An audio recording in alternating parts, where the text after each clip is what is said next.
नमस्कार। आज हम एक बहुत ज़रूरी और सच कहूँ तो चिंताजनक विषय पर बात कर रहे हैं।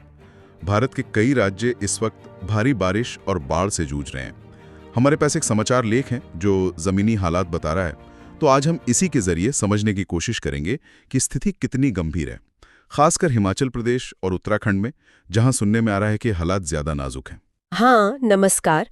ये जो मानसून की बारिश है, ये कई जगहों पर वाकई काफी गंभीर हो गई है। और जैसा लेख बता रहा है, कई नदियां खतरे के निशान के पास हैं या उससे पार कर चुकी हैं। ये अपने आप में एक बड़ी चेतावनी है। और ये सिर्फ पहाड़ी राज्यों की बात नहीं है, इसका असर मैदानी इलाकों में भी है। हाँ, लेख में साफ तौर पर हिमाचल प्रदेश और उत्तराखंड का जिक्र है। लिखा है कि हालात काफी बिगड़ गए हैं। ये सुनने में सामान्य मानसून जैसा नहीं लग रहा, मतलब कुछ ज्यादा है। क्या लेख बताता है कि इतनी तेजी से हालात क्यों बिगड़े? कह सकते हैं अहम जानकारी है वो ये कि इन दोनों राज्यों के लिए अगले 48 घंटों का रेड अलर्ट जारी हुआ है। Red alert? जी, रेड अलर्ट। ये कोई मामूली चेतावनी नहीं होती। मौसम विभाग जब ये जारी करता है तो ये समझिए कि ये उच्चतम स्तर का अलर्ट है। उच्चतम स्तर, ओके। हाँ, मतलब बहुत ज्यादा अत्यधिक बारिश की संभावना और उससे होने वाले वो बड़े खतरे। लेख में कहर और हालात बिगड़ गए जैसे शब्द इस्तेमाल हुए हैं। ये रेड अलर्ट और ये शब्द, ये सिर्फ भारी बारिश की भविष्यवाणी से तो काफी आगे की बात लग रही है। जी। तो जमीनी स्तर पर इसका क्या मतलब समझे, मतलब क्या खास खतरे हैं? हाँ, ये शब्द असल में स्थिति की गंभीरता ही दिखा रहे हैं। रेड अलर्ट का सीधा मतलब होता है कि प्रशासन को, लोगों को, सबको एकदम तैयार रहना है तुरंत कार्रवाई के लिए। स्रोत के हिसाब से देखें तो मतलब है भूस्खलन का खतरा बढ़ना। अच्छा। अचानक बाढ़ आ सकती है जिसे फ्लैश फ्लड्स कहते हैं। नदियां तो उफान पर हैं ही, उनका जल स्तर और खतरनाक हो सकता है। सड़कें, पुल, इनको नुकसान और दुर्भाग्य से जान माल का भी गंभीर खतरा।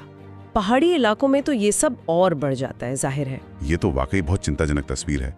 और ये जो कहर शब्द का इस्तेमाल है, ये इशारा कर रहा है कि ये सिर्फ एक मौसम की खबर नहीं, ये एक तरह से आपदा की स्थिति है जिस पर तुरंत ध्यान देना जरूरी है। बिल्कुल। आपने शुरू में कहा था कि असर सिर्फ पहाड़ों तक नहीं है।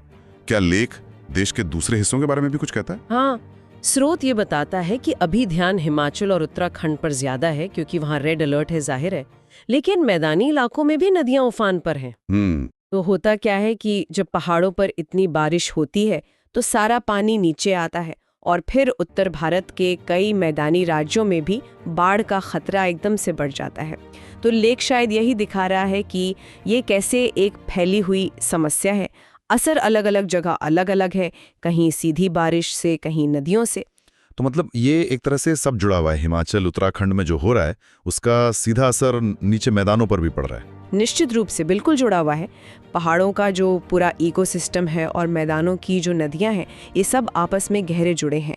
और स्रोत शायद इसी बात पर रोशनी डाल रहा है कि कैसे एक जगह की जो चरम मौसम घटना है वो दूसरे इलाकों के लिए भी गंभीर नतीजे ला सकती है। तो अगर हम संक्षेप में देखें तो देश के कई हिस्से, खासकर हिमाचल और उत्तराखंड, इस वक्त भारी बारिश और बाढ़ के कह सकते हैं गंभीर चपेट में है।